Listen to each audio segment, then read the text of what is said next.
You've probably seen headlines about India lending billions to other countries. Sounds generous, right? But here's what nobody's telling you.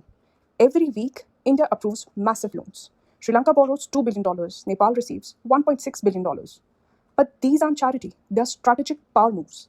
And China perfected this model about 15 years ago. Here's how it works. Step 1, Nepal's government signs a legal promise to repay, no matter what. This is called a sovereign guarantee. Even if the project fails, Nepal owes the money. Step 2, India's government guarantees Exim Bank that it will be paid back, meaning Indian taxpayers absorb the risk if Nepal defaults. Step 3, here's the catch. Of the Indian line of credit, 75% must be spent buying Indian goods and services, machines, engineers, consultants, all from India. So countries get infrastructure, but Indian companies get the business. Now, China pioneered this model, but here's the critical difference.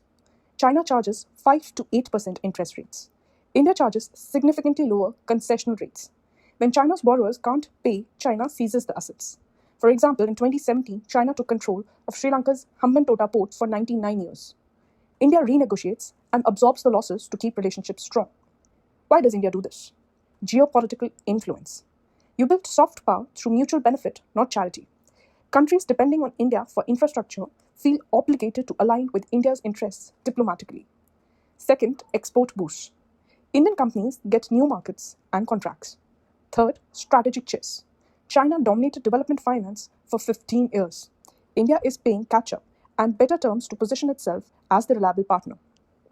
India has already extended $32 billion in lines of credit to 68 countries, 300 individual credit lines across Africa, South Asia, Latin America, and beyond.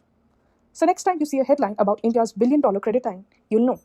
It's not just aid, it's economics, business strategy, and geopolitics rolled in one. What do you think? Comment below.